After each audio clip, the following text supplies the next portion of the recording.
My name is RiveraPerez, and I work as a contract specialist for the GOSAR flight project at NASA.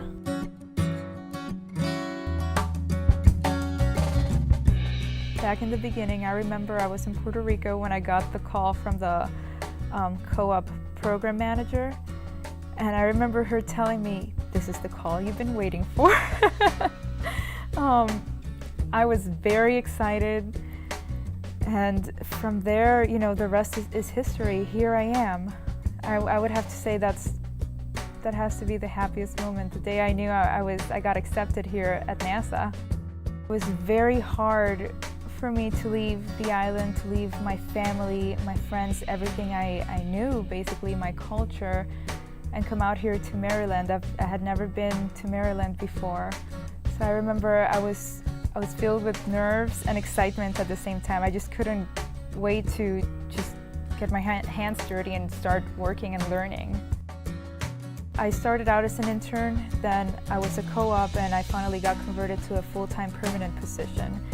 So during that time, I've got to work for the Equal Employment Opportunity Office and a little bit with the Office of Education and the legal office. So that has been lots of cool experiences as a co-op.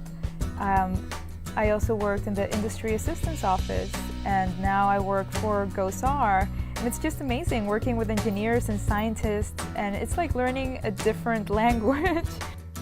And I'm also proud of the fact that even though I work as a contract specialist, I'm also the co-chair of the Hispanic Advisory Committee for Employees here on Center, so I advocate for the Hispanic community on Center. And I meet with senior management and the center director on a yearly basis to go over some issues and challenges that the Hispanic community at NASA is facing. Goddard is such a wonderful place that they know how to balance work and life very well. So there's a couple of clubs here on Center. I belong to the Music and Drama Club, and I have gotten the chance to play lead roles in 2 of their fall musicals. The latest one was The King and I, in which I played Tub Tim. So I still get to sing, even though I am a contract specialist during the day. I'm a singer at night.